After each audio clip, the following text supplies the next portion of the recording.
여러분 시너지 효과라는 말 들어보셨죠? 시너지 효과. 이런 겁니다. 다른 두 개가 만나서 힘을 합치면 둘 이상의 힘을 내는 거예요. 1 더하기 1은요 2잖아요.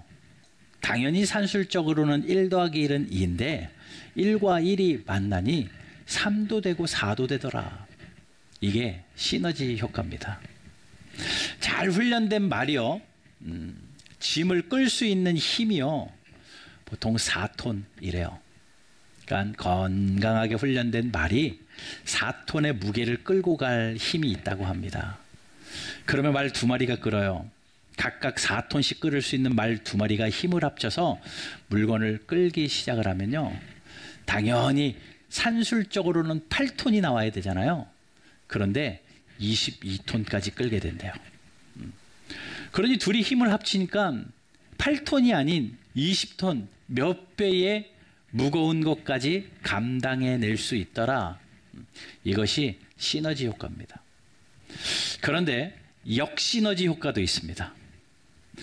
말 2마리가 4톤, 4톤, 8톤은 당연히 끌을 수 있고 시너지 때문에 22톤까지 끌 수 있는데 역시너지가 나요. 그래서 8톤은커녕 4톤도 못 끄는 경우가 종종 일어나더라는 겁니다. 둘이 합쳐서 극대화되어서 더 높은 힘을 발휘하지 않고 역시너지가 생겨가지고 오히려 좋지 않은 결과가 나오는 것이 역시너지인데, 이 역시너지가 일어나는 데는 이것 때문이에요. 눈치 때문이에요. 시기심 때문에. 둘이 한 곳을 바라보고 같은 힘을 쏟으면 시너지가 나오는데, 저 사람이 하고 있으니까 나는 좀 쉬어도 되겠지? 서로 눈치를 보는 겁니다. 언제 힘을 줄까? 서로 눈치 싸움을 하고 있습니다.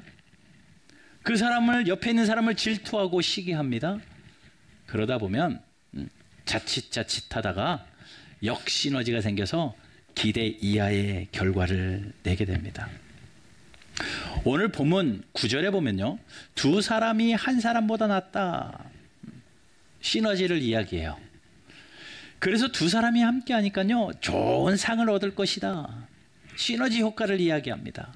혼자 누리는 상보다 훨씬 좋은 상을 두 사람이 함께해서 누릴 것이다 라고 말하는데, 거기에 역시너지가 나지 않기 위하여 꼭 필요한 한 단어를 성경에 넣어 두셨는데, 그것이 수고함입니다.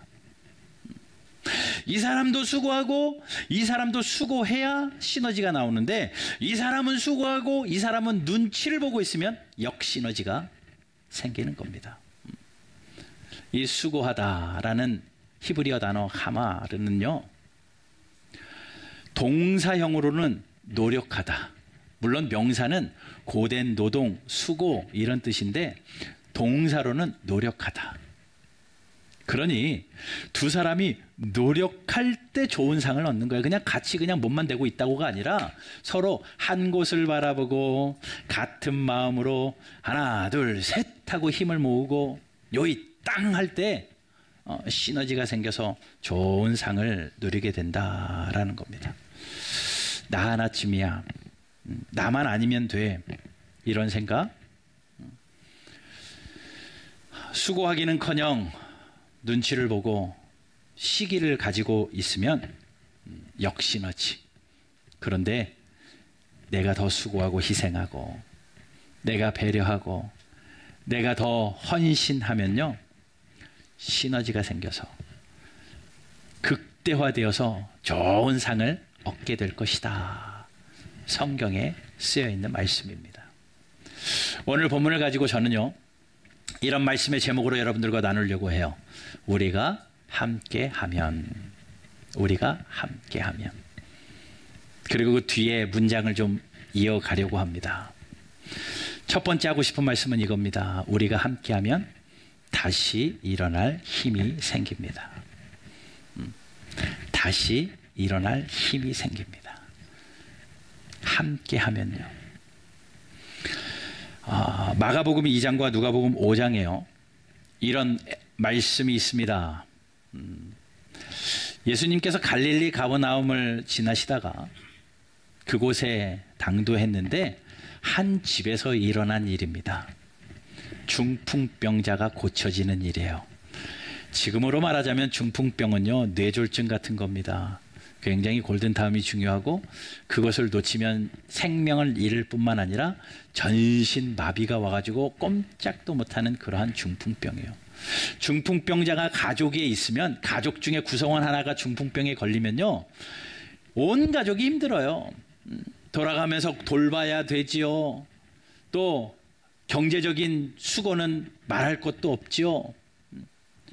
무언가 한 사람의 아픔으로 인해서 온 가족이 힘들어하는 것은 당연한 이치 같습니다. 예수님 때도 중풍병은 굉장히 중병이었고요. 가족을 힘들게 하는 그러한 병이었습니다. 그런데 중풍병자가 하나가 있어요. 그런데 그 중풍병자를 고치고자 하는 열심이 그 친구들이었는지 식구인지는 모르겠습니다. 그러나 네 사람이요, 그 침상을 양끝을 잡고, 몸을 움직일 수 없는 중풍병자니 침대를 양끝에서 네 명이 들고 가서 예수님께 가는 거예요. 왜냐하면 소문을 들었거든요. 예수님은 모든 병을 고치시더라, 죽은 자도 살리시더라. 이 소문을 들으니 내 사랑하는 저 중풍병 환자도 예수님은 고치실 수 있지 않을까라는 그 믿음 가지고 아예 침대를 들고 갑니다. 예수님 계신 곳에 당도했는데 사람이 너무 많아요. 집에 사람이 가득하니 그 침대를 들고 집으로 예수님 앞으로 갈 수가 없습니다. 그래서 그들이 어떻게 하냐면 성경에 써 있습니다. 지붕을 뜯습니다. 올라가서 그 네 사람이 지붕을 뜯어서 지붕에 침대에 줄을 달고 내려요. 예수님 앞으로. 지금 같으면 상상이나 할 일이겠습니까? 말도 안 되는 일 같은데 성경에서 그 일이 일어나죠. 그리고 예수님 앞에 그 중풍병 환자 침대가 내려오자 예수님께서 그것을 보시며 깜짝 놀라 하신 말씀, 마가복음 2장 5절입니다. 같이 읽어봅시다. 시작.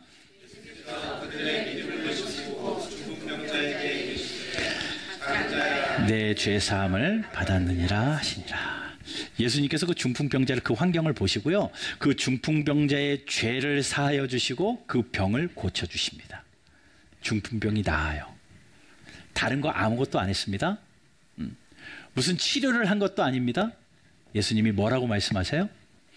그들의 믿음을 보시고. 누구의 믿음이요? 중풍병자의 믿음이요? 아니요, 네 사람의 믿음. 중풍병 옆에 앉아서 옆에서 이 사람이 예수님께로만 가면 좋겠다, 이 사람이 예수님께만 가면 나을 수 있겠다, 이 생각 가지고 열심을 다하여 자기의 수고함을 다하여 그 침대를 들고 예수님 앞으로 간 그 믿음 보시고, 그들의 믿음 보시고 예수님이 고쳐주세요. 중풍병자는 한 게 아무것도 없습니다. 누구 때문에 고침을 받았어요? 함께한 옆에 있는 사람들 때문에요. 여러분, 그래요. 세상은 독고다이로 혼자 사는 거야 아닙니다. 살면서요, 서로 약점도 보완해 줘야 되고요, 서로 칭찬도 해줘야 되고요, 서로 위로도 해줘야 되고요. 그렇게 살아가는 게 인간사입니다. 도울 수 있는 사람 도와야 되고요, 격려가 필요한 사람, 따뜻함이 필요한 사람에게 그 따뜻함을 나누어주고 격려하는 겁니다. 그 중풍병자에게는 그러한 사람들이 옆에 있었기에 행복한 사람이었습니다.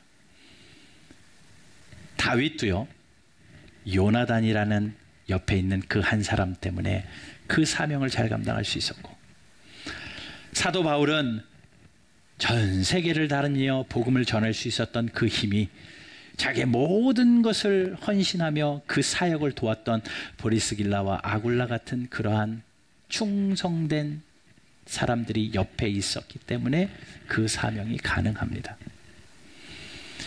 엘리야가 옆에는 바알에게 무릎 꿇지 않는 7,000명의 선지자들이 있었기에 엘리야는 그 사명도 감당하죠.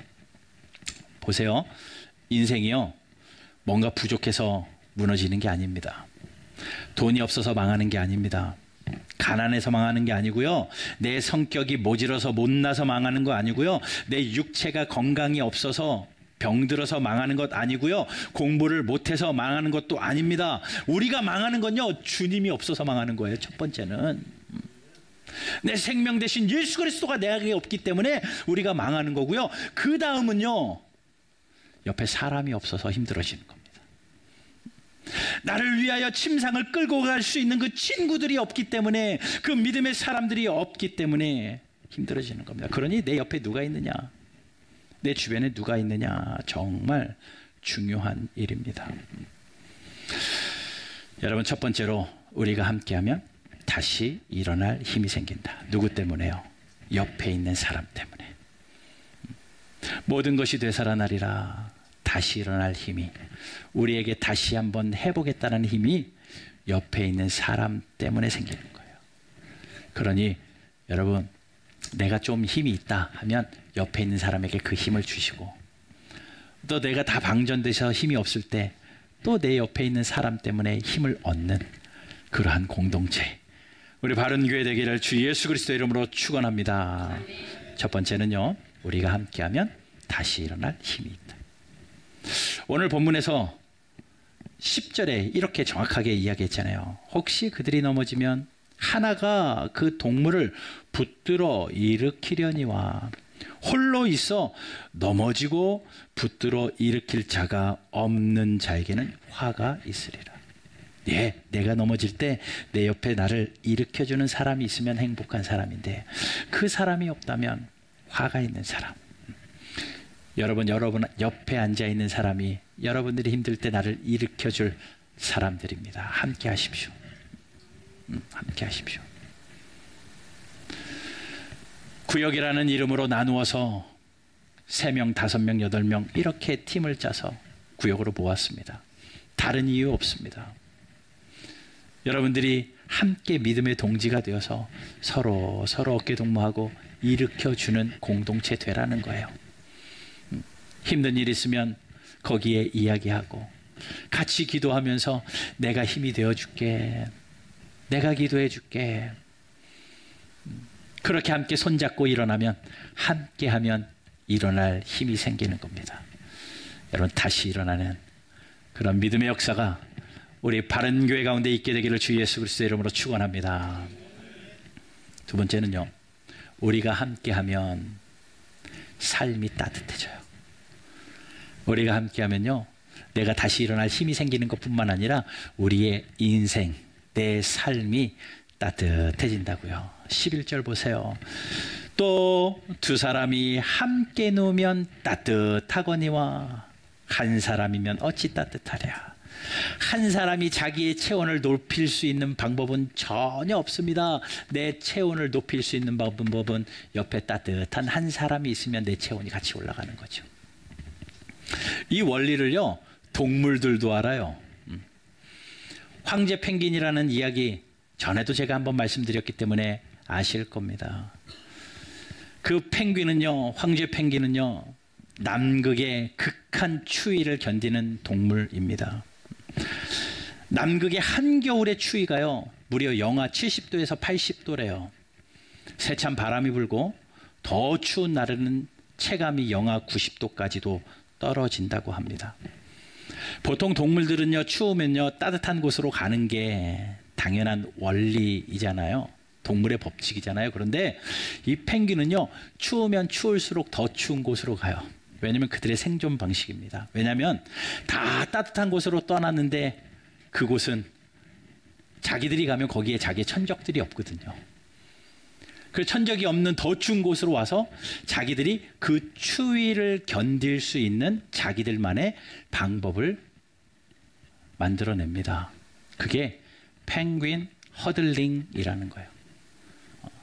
자기들끼리 이렇게 뭉칩니다. 자기들끼리 뭉쳐가지고 겉에 있는 펭귄이 추우면 안으로 오고, 안에서 몸이 따뜻해진 펭귄은 밖으로 가고, 서로 허들링을 하면서 서로 뭉쳐가지고 온도를 유지한대요. 그러면서 겨울을 난답니다. 영하 7, 80도 되는 그 극한 추위에서도 그 허들링으로 이루어진 그 가운데 있는 온도는요, 허들링의 중간 온도는 몇 도 될 것 같아요? 영상 20도에서 30도까지 올라간대요. 그러니 그 추위를 이기는 겁니다. 거기서 몸을 녹이고 추운 펭귄 안으로 들이고 본인이 다시 밖으로 가고 서로 허들링을 하면서 같이 세워져 가면서 서로 따뜻해지는 것. 동물들도 아는 법칙이라는 거죠. 함께하면 따뜻하다. 동물도 안 돼요. 동물만 하나요? 이제 갓 태어난 아기들도 합니다. 1995년 10월 17일입니다. 미국 보스턴 매사추세츠 메모리얼 병원에서 쌍둥이 여자아이가 태어나요. 쌍둥이로 태어나다 보니까 좀 일찍 태어났습니다. 12주를 앞두고 칠삭둥이로 태어나는 거죠. 그러니 당연히 인큐베이터에 들어갑니다. 두 딸아이를 인큐베이터에 넣었습니다. 큰딸은 카일이고 둘째는 브리엘입니다. 각각 인큐베이터에 넣었는데 브리엘은 건강하게 잘 자라요. 둘째 브리엘은 잘 자라는데 이상할이 많지 큰 아이 카일이는 점점 약해지는 겁니다. 심장도 점점 약해지고 몸의 그러한 수치도 점점 떨어집니다. 그러다가 살펴보니 심장에 결함이 있다는 것을 발견합니다. 심장에 결함이 있는 것을 알고 의사들이 온갖 애를 써서 그 아이를 살리기 위하여 노력을 하죠. 그런데 만만치 않은 거예요. 아이가 죽을 수 있겠다라는 생각이 의사진들에게 들었는지 부모를 불러다 놓고 이야기합니다. 둘 중에 한 아이가 죽을 수도 있습니다. 준비하시는 게 좋겠습니다. 라고 경고합니다. 죽기 직전까지 간 거죠. 그 이야기를 듣고 있던 19년차 수간호사가요. 자기가 옛날에 글로만 배웠던 미수가 치료법이라는 것이 생각나서 건의를 합니다. 뭐냐면 각각 인큐베이터에 있는 이 아이들을 한 인큐베이터에다 넣자. 의료법적으로 허가가 되지 않는 일인데 그래도 죽느니 마지막 지푸라기라도 잡는 심정으로 각각 따로 떨어져 있는 그 인큐베이터의 두 아이를 한 인큐베이터에 넣었습니다. 왜냐하면 엄마 뱃속에서 함께 나온 애들이니까. 그래서 그 한 인큐베이터에서 넣으니 기적이 일어나는 거예요. 한 아이가, 건강한 아이가 약한 아이를, 이 사진 보신 적 있죠? 인터넷에서 떠돌아다니는 거예요. 건강한 아이가 인큐베이터에서 약한 아이에게 손을 얹어서, 그런데 기적이 일어나요.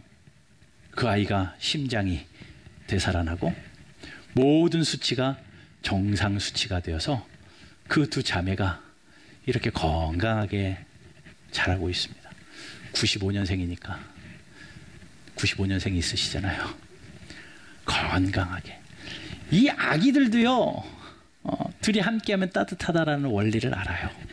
원리를 알아요. 성경에는 그런 일이 없을까요? 성경을 읽다 보니까 함께하면 따뜻해지는 에피소드가 있더라고요. 수넴 여인의 가정에 있었던 에피소드입니다. 수넴이라는 그 동네에 사는 이름도 알 수 없는 그 한 여인에게 자식이 하나 있었는데 하나밖에 없는 자식이 죽어 싸늘한 시신이 되었습니다. 부모가 그 죽은 아이를 두고 발을 동동 구르면서 누구를 찾아가냐?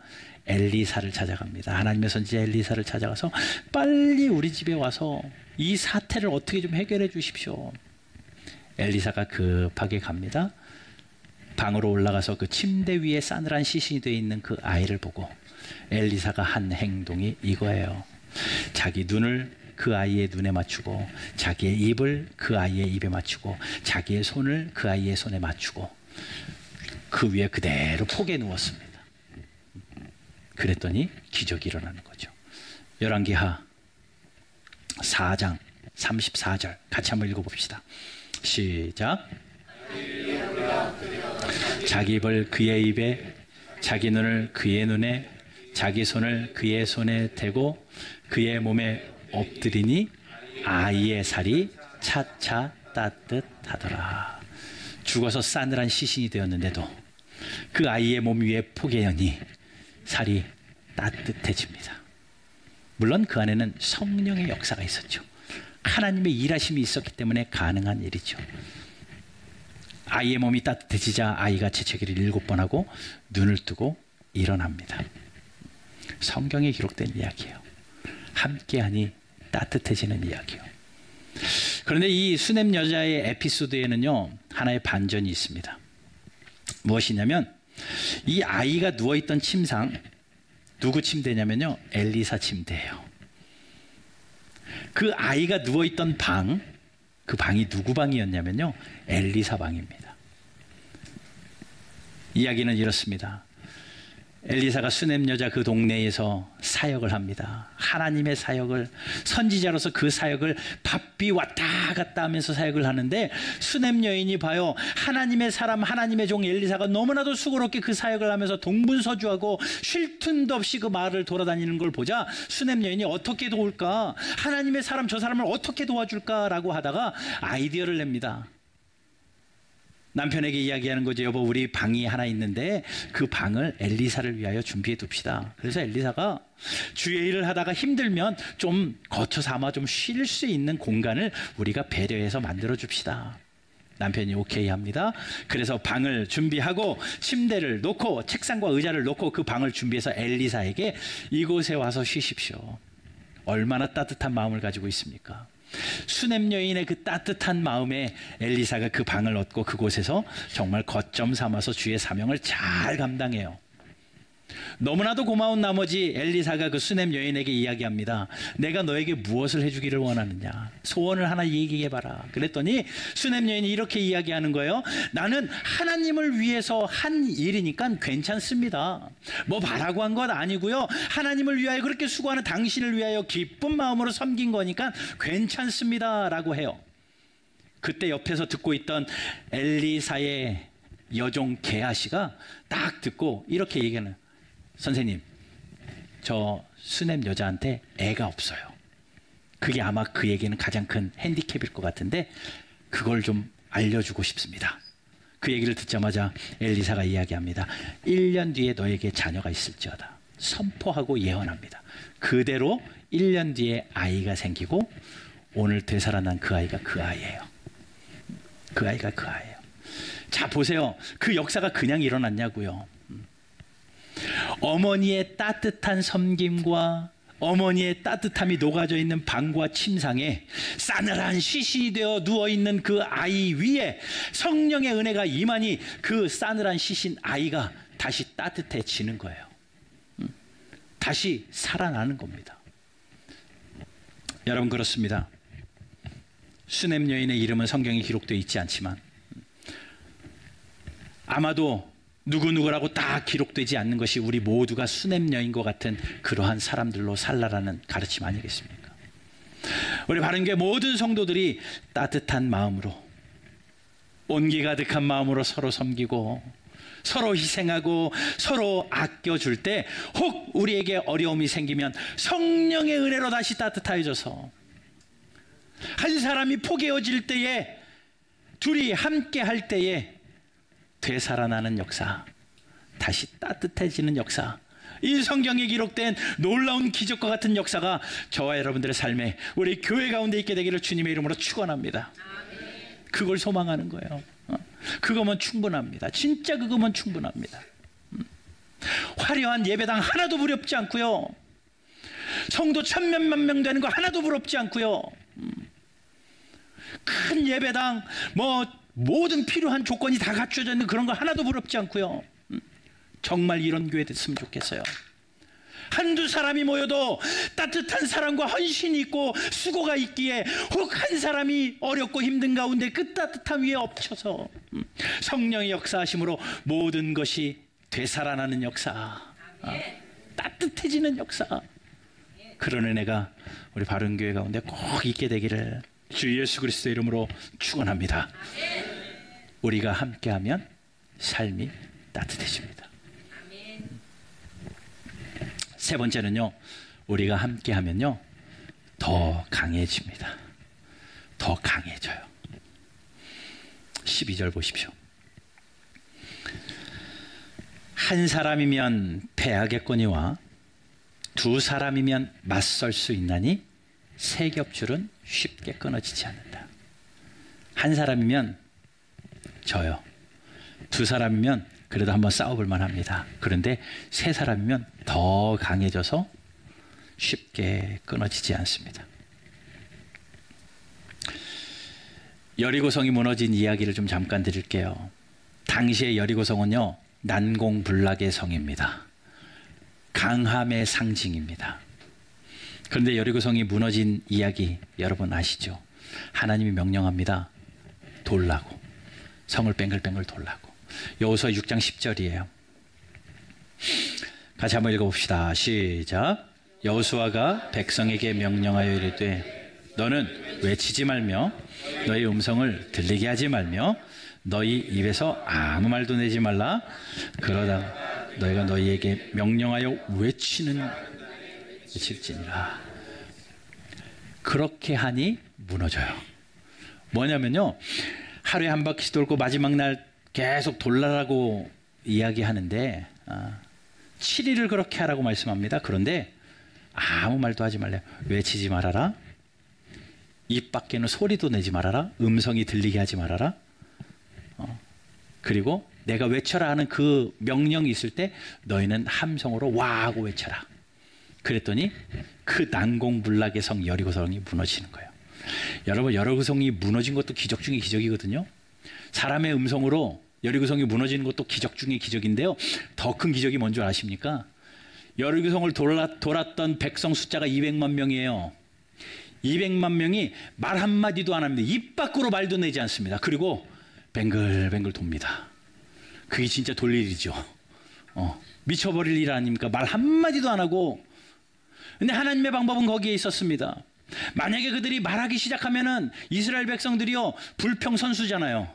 전공이 불평이잖아요. 원망이잖아요.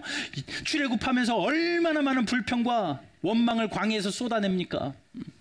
아마 그랬다면 여리고성이 그 돌면서 이야기, 돌라니까 돌지만 진짜 돌겠네 그러면서 돌았을 거예요.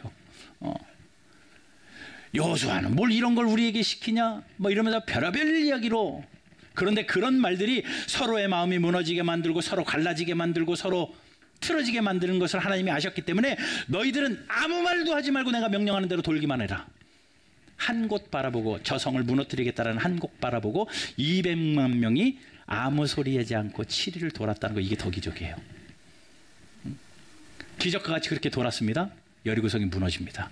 결국은요, 여리고성이 무너진 건요, 하나님의 역사하심이지만 그 200만 명이 하나 되었다라는 거예요. 입을 딱 다물고 하나 되었습니다. 하나 돼서 하나님의 말씀 지켜내니, 하나 되어 하나님의 말씀 지켜내니 그 강하디 강한 여리고성도 무너뜨려 버려요.